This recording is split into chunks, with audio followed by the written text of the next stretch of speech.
tones out the call. I get up, and I remember she's like, "The lumber's on fire." And the first thing I said to her, I always remember that. I said, "All right, let's just start calling tower ladders." Yeah. It's a big lumber yard. I said, we're going to be here forever. Like having that bond with specific people, it's the greatest thing. You know, you get in not knowing anybody, and 2 weeks later, you're best friends with all these guys. That's right. And they're not going to be the people that you're like, oh, I'm going to be friends with them for 2 weeks and, never talk to them again. Nope. These are the people that I'm going to be with for the rest of my life. Welcome to The Firehouse, the show dedicated to the brave men and women who serve our community. Hello, everybody, and welcome to The Firehouse on WRHU 88.7 FM. I'm your host, Chris Moses, and today, sitting with me in The Firehouse is my boy, Rodney. What's going on, man? Good morning. How are you? How you feeling? Good. It's good to be here. All right, listen, we got a lot to talk about, right? But I read your bio a little bit, but I want you to just tell the listeners your name, your department, if your department got companies, what company you're in, and how long you've been in. Okay, my name's Rodni Leftwich. I'm in Glen Cove. I'm Hook and Ladder Company. I've been in for 2.5 years. Okay. So. Okay, 2.5 years, Hook and Ladder. Glencove, right? Yes, sir. Glencove, all right. So 2.5 years. So you just pretty much just started. Brand new. I love that. I love that. Like I was telling you off air, like a lot of the people we have here, they have 20 years, 30, 40 years. But it's nice to get the younger guys in here and get your story and get how you feel. And hopefully bring some people along with you that they see this and want to join, right? Yep. So 2 years in, I know you got some stories for me and we're going to get to those stories. Mm-hmm. But let's start from the beginning. Like 2 years ago, like what makes you want to join the fire department? So my father's been in for 30 years. His name's Rodni Leftwich Sr. as well. Okay. He's an ex-chief. So second generation, third generation? Was your second generation? Okay. Yeah. He's been in for 30 years. He's an ex-chief. He started as chief in 2005 to 2013. I was born in 2005, so I grew up around the firehouse. Yeah, I grew up in a chief's car. There you go. Going to calls with him as like a little kid was like the greatest feeling ever. I was like, I love this. This is the best. And ever since then, I was just like, yeah, I definitely want to do this. Yeah, 100%. 100%. So was there any juniors or anything like that with Glen Cove or no? So yes, we used to have a juniors program. We don't anymore. So I didn't really get the opportunity to be in a junior program. But as soon as I was able to join, I got right in. Then you got right in. Yes. So 18, that's when you just about. Okay, just at 18. So we said that, second generation, so you kind of was born for this. You were brought up in this, in the fire. And is that what was the thing that like, I want to join because I watched my father doing this and doing all of that? Was there anything else that pushed you into it or that was it? It was really my father. I saw my father doing all this and I was like, that's what I want to be. I want to be him. Okay. And I just looked up to him so much and I knew 100% that this is what I was doing. All right. So I got to ask the question, have you ever been on any good calls when you weren't in yet as a kid in the chief truck and there's a fire going on?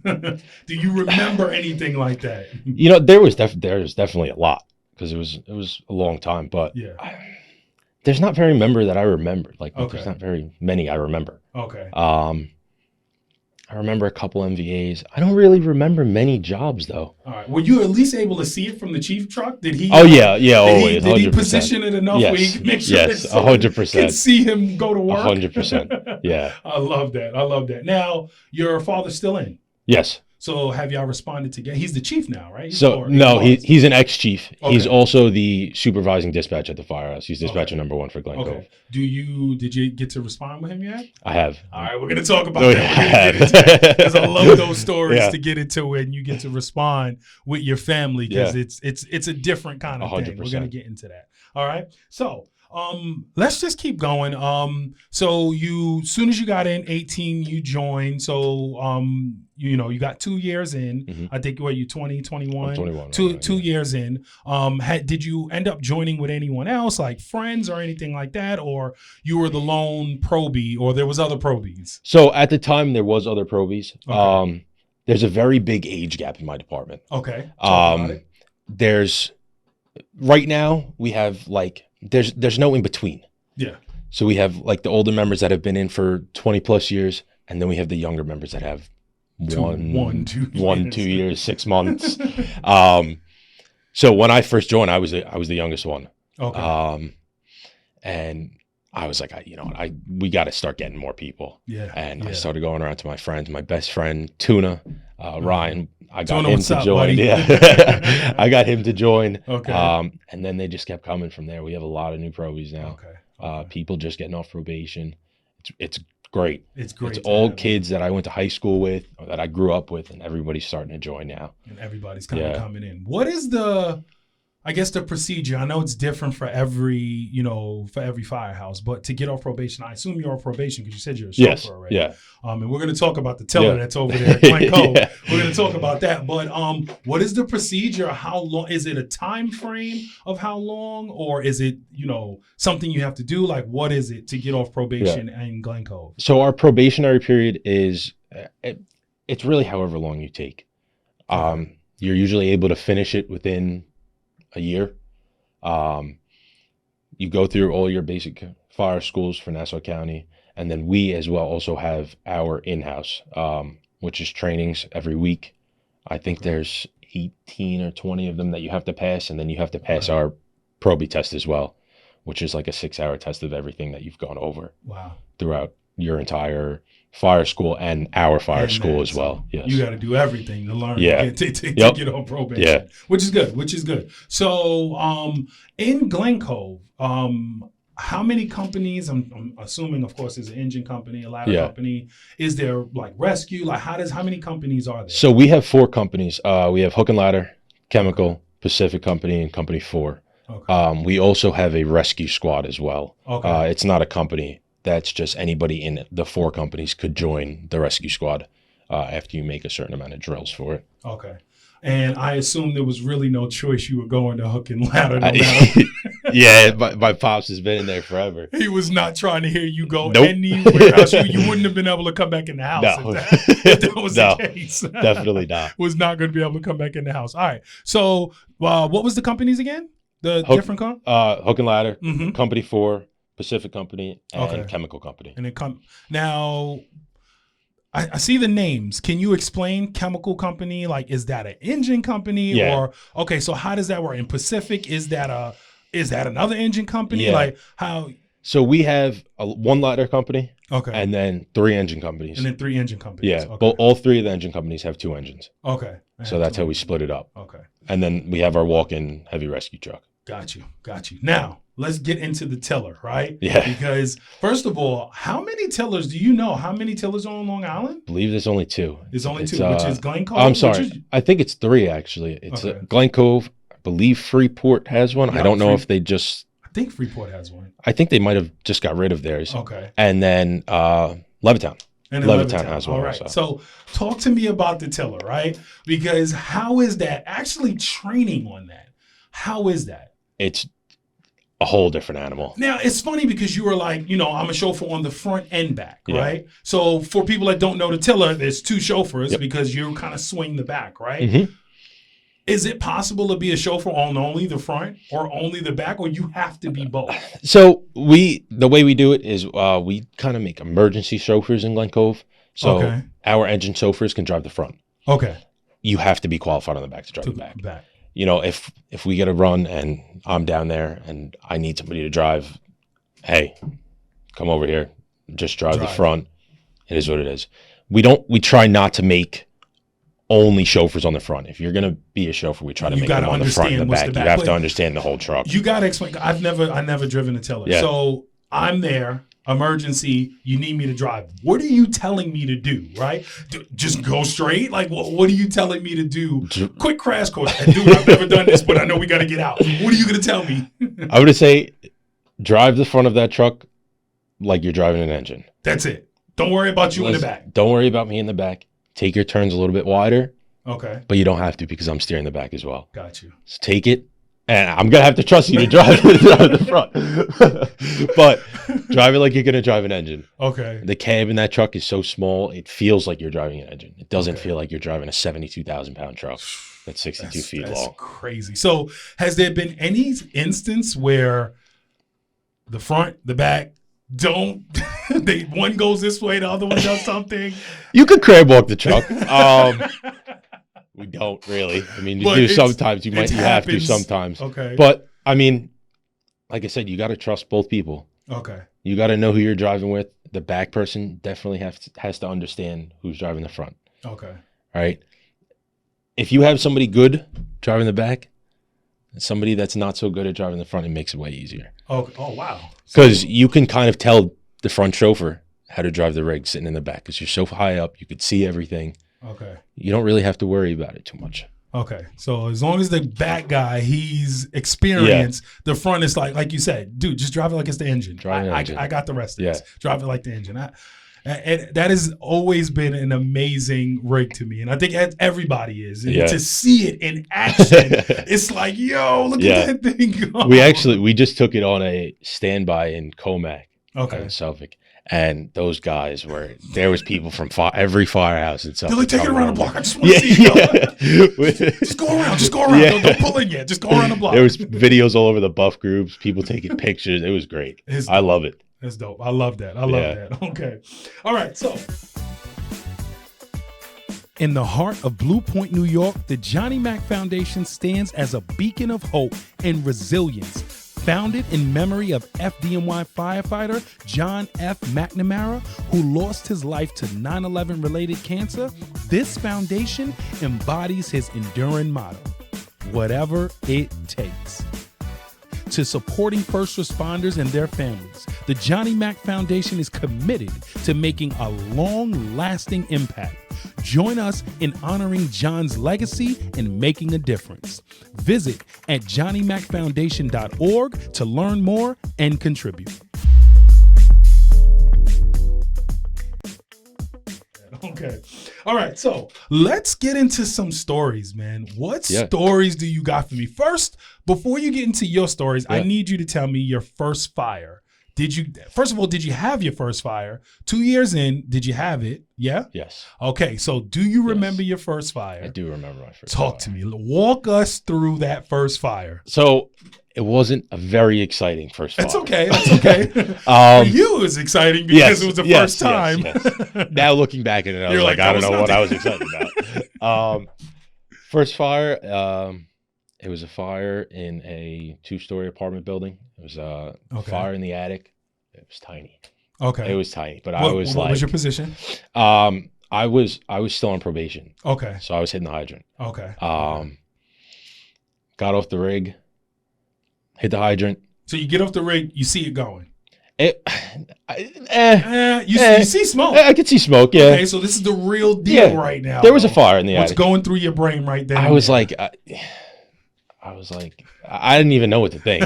I was like, this is actually happening. Like, this is my first fire. This is the one. Was your father there? No, he was not. He was dispatching. Okay. He was dispatching. Okay. And I was like, this is it. Got off the rig, hit the hydrant, ran back to the rig, and I think my officer was just coming back out, and I was begging, can I put a pack on? Can I put a pack on? Can I put a pack on? He's like, all right, let's go. Threw a pack on. Threw a pack on. Grabbed the hook, went in with them, did some overhaul. Okay. Pulling all the ceilings. Okay. It's tough work, man. But it really wasn't that exciting. Okay. I was excited then, but like I said, looking back on it now, I'm really like, wow, that was nothing. Yeah, but everyone always remembers their first fire. Oh, 100%. Everyone always remembers their first fire. It's so crazy. All right, so what other stories you got? I know you got some good ones. Probably talk about the worst fire we ever went to. Okay. April 17th, 2 years ago? No, last year. April 17th last year. So you got a year in off probation? Just actually, it was like 2 weeks before I got off probation. Yes. Bro, it always happens like that. Just get on probation and boom. Yep. So like 2 weeks before I passed my probie test, I did everything. All my fire schools were done. I just had to wait to my company meeting to get my shield. And I was like, all right, I'm done. Get a call for a building fire. A report of a fire in the vicinity of Sorensen Lumber in Glen Cove. Dad's working. Before he even tones out the call, I hear the horns going. I said, it's 3:40 in the morning. I said, all right, this is a job. Oh, wow. Get up. my mom's already up before me. She's out there, Sergeant Lumber's on fire, screaming. She's like, it's on fire. I was like, oh, all right. It's a big lumberyard. And so wait, your dad was home. Did he already go out? My father was dispatching. He was dispatching. Yeah, he works so the overnight. So he was already at work. He was already at work. Okay. He worked 7 to 7. Okay. Did you get the little text on the side? Get up. Not for this one. This one happened so quick. When he toned out the call. So what happened was PD reported some type of fire at Sorensen Lumber. Okay. Unknown, but it sounded good to him. He started blowing the horns before he even toned out the call. He already toned out the call. That experience. Yeah. It's also a 5-second drive from the firehouse. It's directly next door. Okay. Tones out the call. I get up, and I remember she's like, Sorensen Lumber's on fire. And the first thing I said to her, I always remember that, I said, all right, let's just start calling tower ladders. Yeah. It's a big lumberyard. I said, we're going to be here forever. Get up, get dressed, run out the house. Honestly, don't even remember driving to the firehouse, really. You're just like, I was just like this. You're thinking of the whole. Yeah. I do remember getting in my car, and I could see it from my house. I lived 2 minutes away from the house. I was like, I see it. I was like, all right, this is a job. So how is, and we're going to keep going with the story, but I'm a detail person. So how is the lumberyard set up? So it's all outside, obviously. Yeah. But is there an inside part too? Yes. Is that on as well on fire? So it was a report of fire at Sorensen Lumber. There's actually it's a 2-story apartment building that's attached to it. Okay. On the 2 sides of the building. Okay. So we thought it was a lumberyard. We got there and it's not. So the lumberyard actually wasn't on fire. We didn't have a fire there. So I was like, all right. All right, that's good. Says nothing but fuel. Yeah. Yeah. Our acting chief, we had acting chief, Captain Grella, 04. Okay. When 21, 22, he heard PD put it over as some type of fire, gets on scene, transmits smoke showing, gets out of his car, and he's like, all right, yeah, 0, transmit the job, transmit the signal 10. He gets on scene. Now we got 5 people hanging out a 2nd-story window. And reports of people trapped in the interior. So did you see that, or that was the reports? That was his report. That's what he gave. Okay, that's to the what dispatcher. he gave. Oh, so that's what the chief gave. Oh, okay. Like, well, we have victims. We have everything. People trapped on the 2nd floor. He gets inside.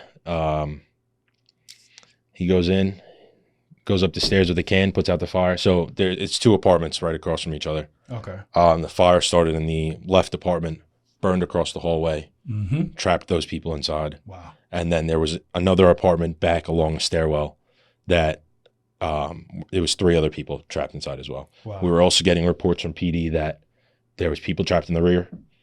Was everybody working at night? It was a mess. It was a mess. Like I said, he was there. He went up the stairs, put the fire out in the hallway, got those 3 people out. He went up with a police officer. One of the police officers got a grab as well. He came back out of the apartment with the 2 other people, put the fire out again, came back down the stairs. As that was happening, we were getting on 523, which is one of our new engines. Okay. We're getting, like I said, 5 people hanging out of the 2nd floor window. I originally took the nozzle position. Okay. There was 9 of us on that first 2 engine. Wow. I originally took the nozzle position. And so you do both then? You're not just doing engine work. I mean, not just doing truck work. You're doing both. We have companies, but we run as a department. You run as a department. Yep. So even though there's companies, so whoever's available, get on the rig. So your training is everything. Versus like for me, I'm when in Uniondale, engine company. That's what we train. Yeah, we cross train and whatever, but it's really engine company. But you're going in there doing everything. Okay, so go ahead. We do everything. Okay.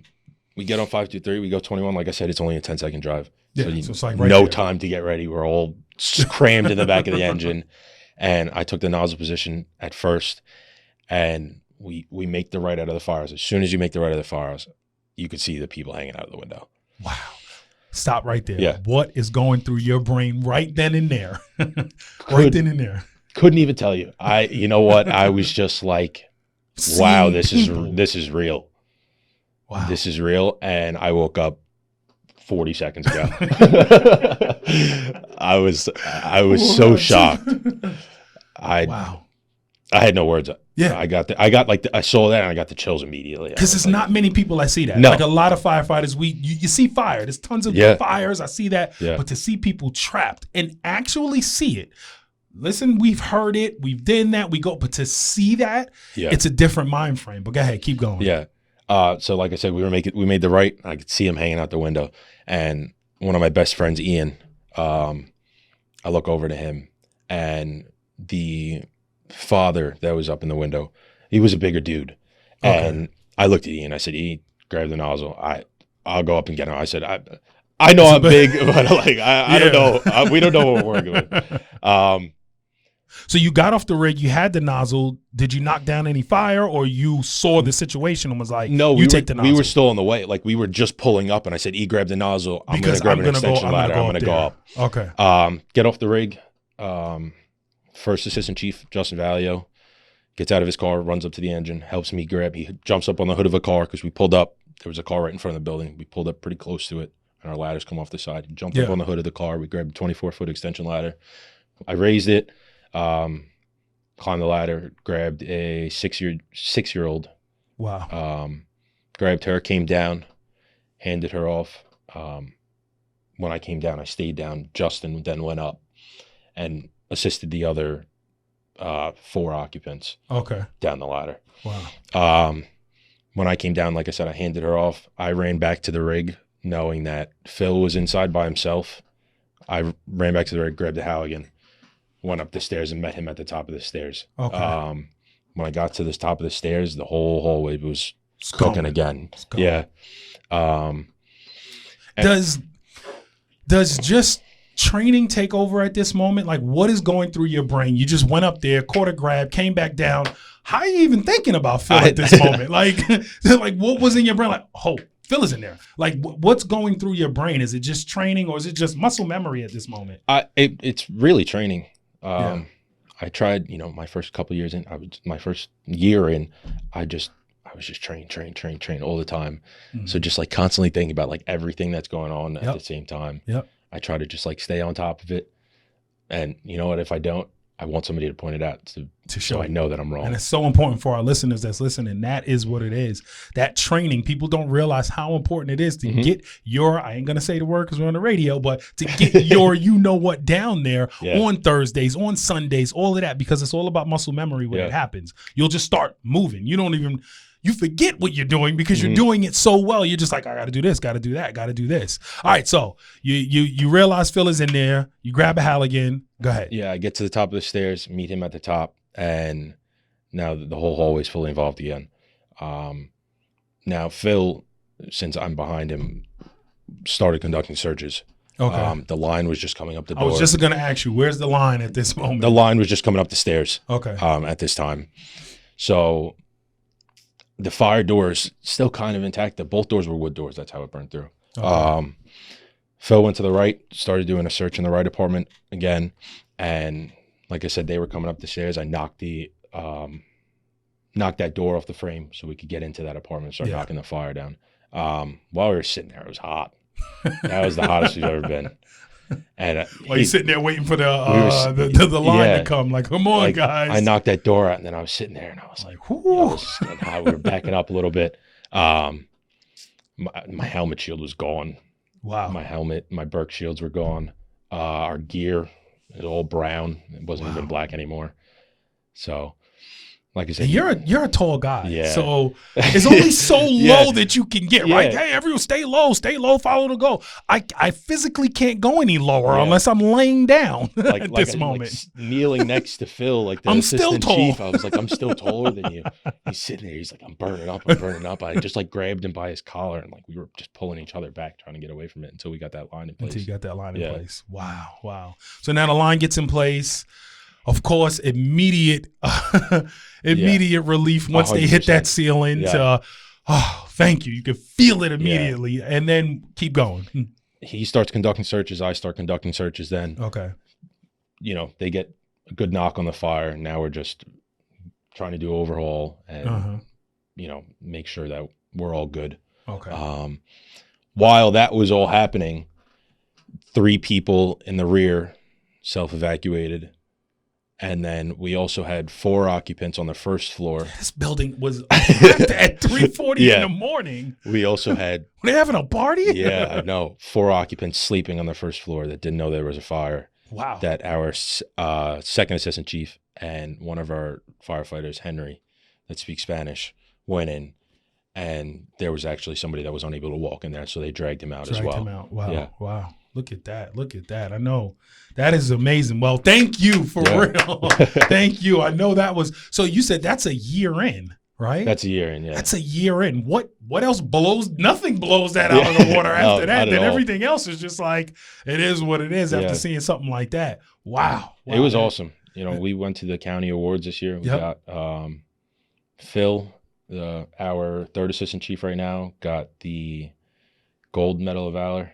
I got silver, and Justin got, I think, platinum. I think it's platinum. Yeah. Listen, congratulations. I'm sorry, bronze. Thank you. Congratulations and thank you. Did they bring the people there like that at the award ceremony? Because sometimes they bring the people. No, so actually I haven't seen them, and I know that I used to work at the school, and I heard about the fire because like that little girl that I pulled out like her Chromebook caught on fire, so they were like trying to figure everything out. And I remember hearing about it, but I was like, I've never met them. Yeah. Right. Well, hopefully, maybe they'll watch the show and just see you on there. This is the guy that saved you. I love that. At WRHU, they're transforming emergency services with smart, easy-to-use software built by first responders for first responders. Their fully integrated CAD and RMS solution are designed around real-world operations because no 2 agencies are the same. That's why Ladder Suite is flexible, customizable, and built to fit your needs.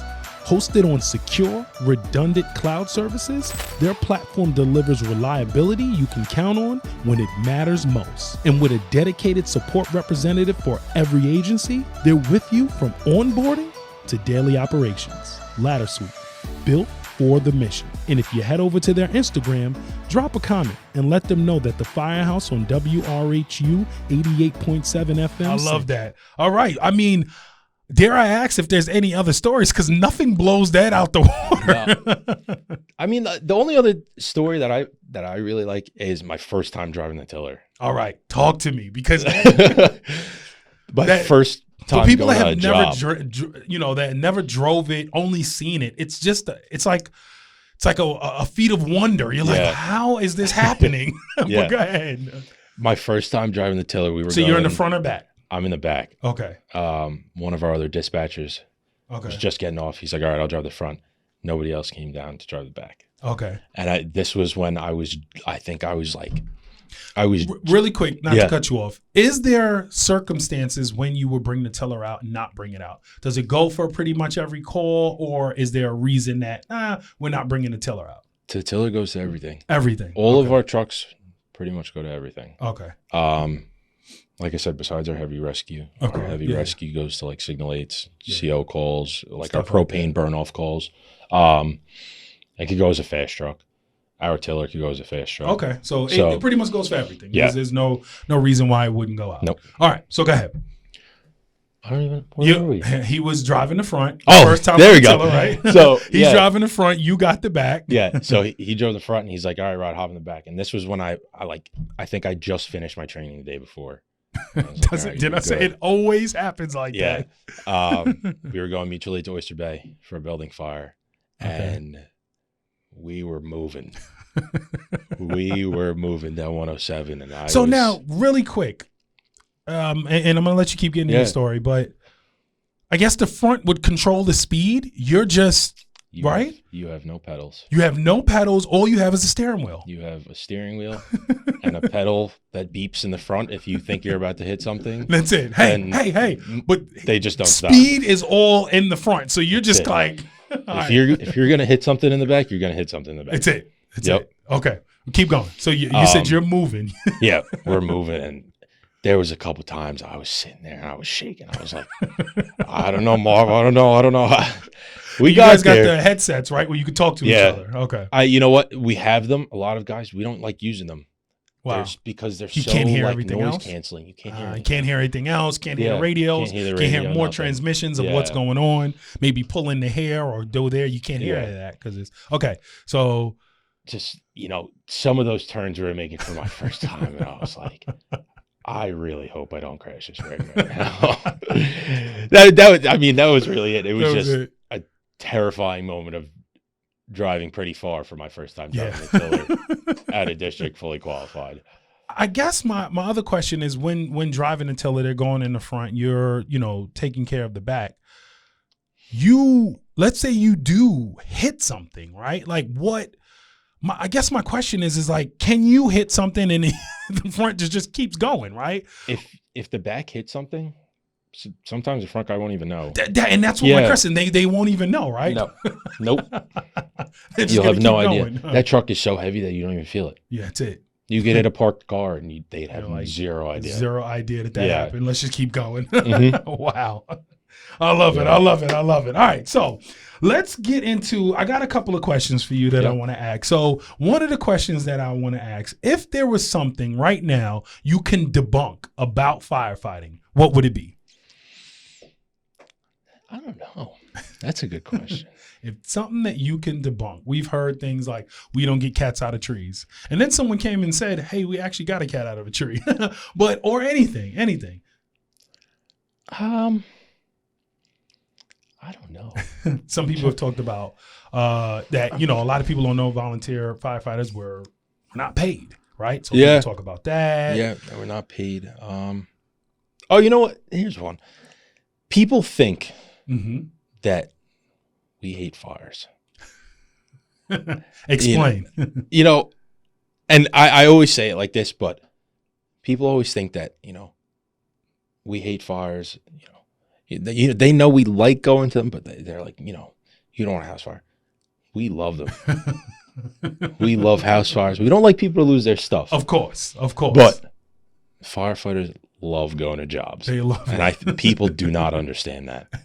They don't understand the feeling of a firefighter that's at work and is listening to the call. Yes. And it's like, it is the worst thing ever.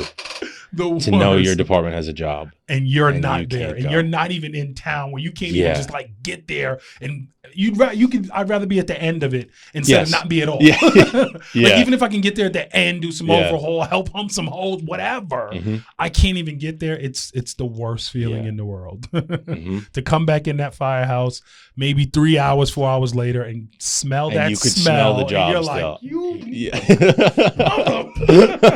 everybody at the bar looking at you like, you missed it. All right, keep going.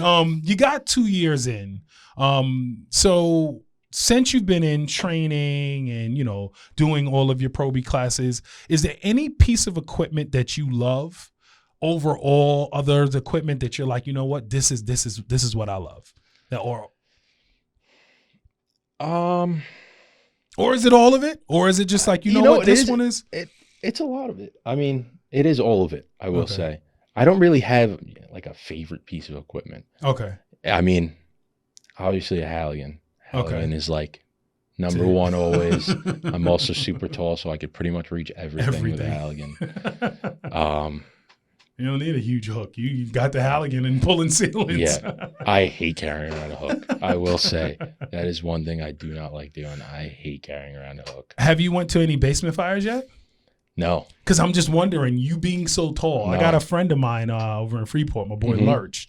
He's tall like you. Yeah. And it's like, I'm always wondering, like, how do you guys going to get and commit to these stairs and get down there being so tall? Like, and I'm not sure either. I'm 6'1", but how tall are you? 6'5". 6'5". Yeah. So how are you getting down there? Like, you know what? I haven't really been to a basement job. We went mutually to a basement fire, but it wasn't big. But like even some of these automatic alarms, it's like, or automatic alarms or CO calls, we got to get downstairs to the boiler, and I've walked down some of these stairs, and it's like, I don't even know. I can't even walk down these basement stairs. I said, I always say, like, if we ever get a fire somewhere like that, I can't be on the line. It's not gonna I'll be be outside, guys. Yeah, it's not going to be me. I'll be control the door, help y'all out, hump some holes in that. I hit my head on everything. That is hilarious. Yeah. All right, so you know what we could do, Rodney? Rod, we can get into a game we call the flashover, okay? So in the game called the flashover, I'll ask you two things, maybe Android, Apple. You got to give me the answer and give it to me pretty quick, okay? I may ask you why, but you just got to give me the answer, okay? Rod, are you ready for the flashover? Yes, sir. All right, let's get this going. All right, so you're at a parade, right? Do you drive the rig or drive the chief truck if you have a choice? Drive the rig. Drive the rig 100%. automatically. 100%. All right, so next one. You're at that same parade. It is 100 degrees out. Do you walk with the guys in full Class A, or the chief says, hey, they're doing a calendar photo shoot over there. You can go over there. Which one you picking? Walk with the guys. Walk with the guys. We're not 100%. doing a calendar photo shoot. I love parades. You love the parade. I no love matter parades. how hot it is. It is what it is. All right, let's keep going. Brush fire or rockin' dumpster fire? Brush fire. Brush fire. Why? Tell me. Only because when they had those wildfires upstate, we went. You went. Okay. That was just a cool experience. There's more fire. There's tons of fire. Brush fire. I don't know. I just like like that. Just like the brush fire. So more. All right. I mean, we kind of talked about it, but basement fire, warehouse fire. Warehouse fire. Warehouse fire? Yeah. All the time. Going warehouse fire. fire. Why? Over basement fire. Just because you can't fit in it. Well, yeah, that. Yeah, there is that. I don't know. You know what? Like I said, more fire. More fire. Yeah, more fire. More fuel. All right. Depending. All right. This is a good one. Confirmed car fire. Okay. Or automatic alarm with a light smoke condition. Confirmed car fire. Confirmed car fire everywhere. 100%. Not going to automatic alarm, even though you never know. Can be something. Yeah. You never know. Never know, but confirmed car fire. Yeah. You're going with the confirmed 100%. car fire. All right, let's keep going. All right. You know what? Let me ask you. Well, you know what? Let's first go here. Midnight call or 5 a.m. call? Midnight. Midnight? Why midnight? Because I get up at 4:30 for work. Oh, so you're gonna miss it. Yeah. If it's a 5 a.m. call, I'm gonna miss it, Yeah. and I'm gonna listen to it. All right. Midnight call 100%. I'm usually still up. So. All right, let's keep going. Summer heat in gear or winter cold in wet boots? Pick your punishment. Oh.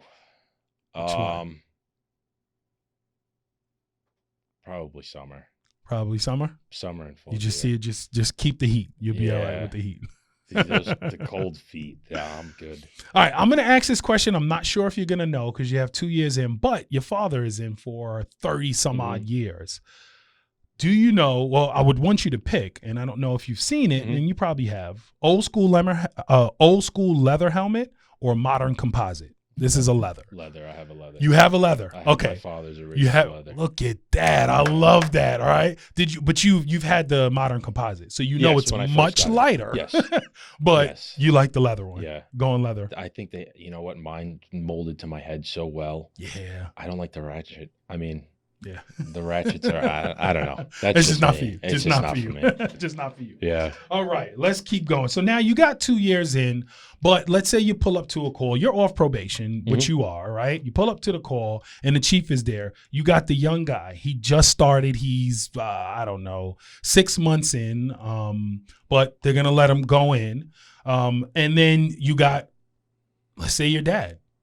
Who are you going to go in with? Chief says pick one. Either go in with your dad or go in with the young guy. Who are you going to do? So the real question is, going down the hallway, salty old vet or the young hungry rookie? Which one are you picking? You know what? I don't know. And it doesn't have to be your dad, just the old salty vet or the young rookie. I'm going to say a salty vet. Okay. And I have a reason. Okay. Because I know that if I go to a fire and one specific guy in my firehouse is with me, I'm following that guy 100%. All the way down, no matter Donnie what. Schneider. Okay. Donnie, what's up? He was in 252. I will follow him anywhere, and if he tells me to do something, I will do anything. It's also, like I said, the 6 months, I only got 2 years still, so I still don't know what I'm doing. So you still want to learn. I still want to learn from him. That's probably my choice if I had to pick. Since we're on that, have you been to a fire with your dad? Have you went in? Has he, So my father doesn't go anymore. He drives. Okay, he mostly only drives now. Okay. But I have been to a fire with him. I have driven to a couple calls with him in the tiller. Okay. You've driven the tiller with him? Yeah. Okay. So what did he take? Did he tell you, hey, dude, you get in the front? I got he takes the front. He took the front? Yeah. He took the front. How is that? How is that connection of doing that? Your first time, like dad's up here, I'm back here.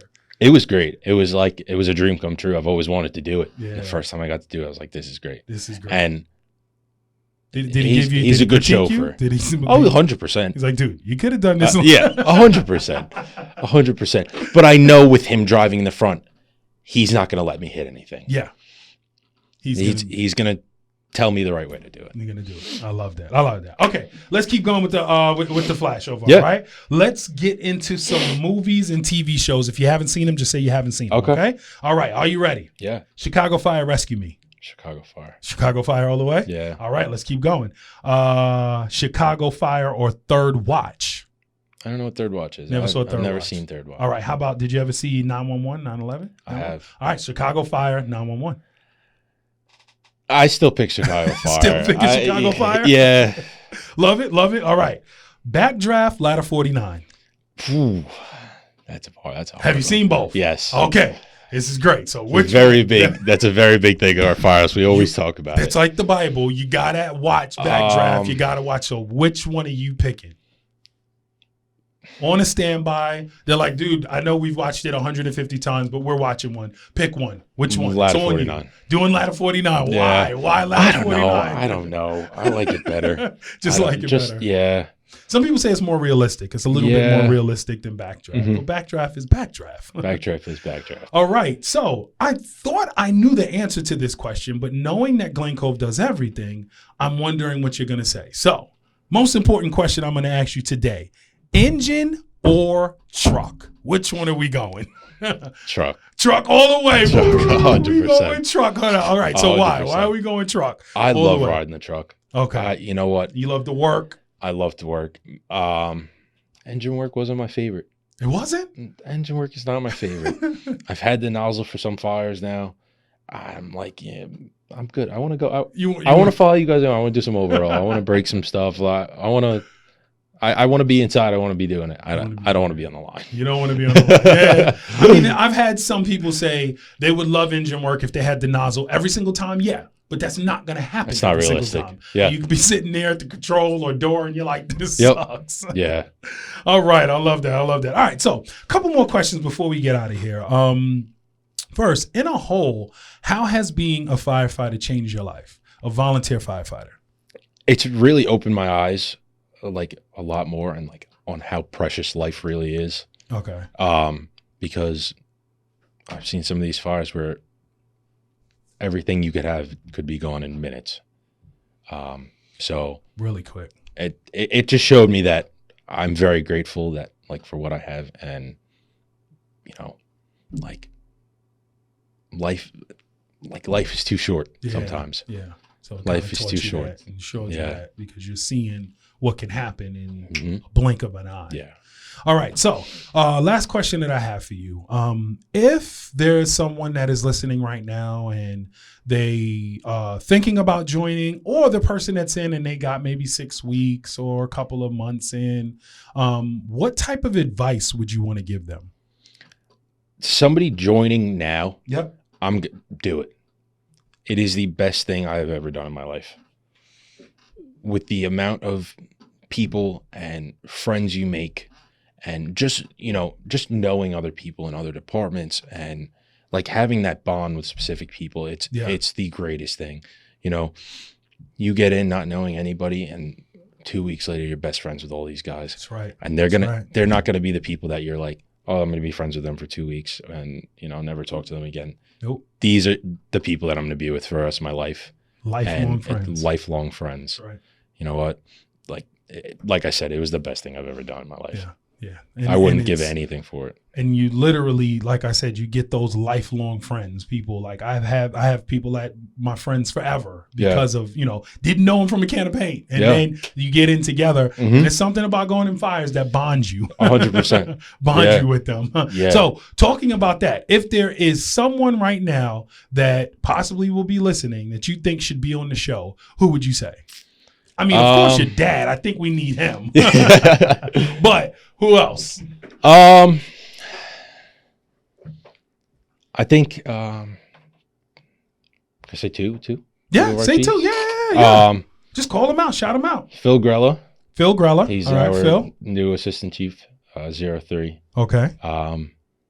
Justin Valio. He's our 00 now. All right, yeah. Phil and Justin, you have been paged to come down to the Firehouse. We want you down here. Listen, Rod, thank you so much for coming out. Is there anything that I'm forgetting? Anything that I'm forgetting? No. We're all good? Yeah. All right, if there's somebody that wants to join Glen Cove, what do they do? What do they call? I mean, I know we have Nassau County Bravest, but how can they? Come down the Firehouse. Come grab an application. We have them in dispatch. Okay. Any websites, anything like that? Soon our application is going to be on the website. You can print it out right at home. Okay. Make sure you fill everything out. What is the website? Just so people I believe it's just Glen Cove Volunteer Fire Department. Okay, so you could Google just Glen Cove Volunteer Fire Department. And then it'll come up. Okay. And then make sure you certify, mail it in. Okay. Done deal. Listen, Rod, man, thank you so much for coming down to the Firehouse and talking with us about your life and everything like that. Listen, man, I'm still kind of stuck on the tiller, man. I gotta come over there and just watch it. Just watch y'all just go out there. Anytime y'all got training and y'all pull that thing out every Sunday. I know everybody loves it. So all right, listen. Great job. Thank you again for coming down, man. Listen, we just heard from my boy Rod from Glen Cove Fire Department about his life as a firefighter. I hope you all enjoyed the conversation. Please like, share, subscribe, do all of those things. I am your host, Chris Moses, and please tune in next week to another great conversation in the Firehouse.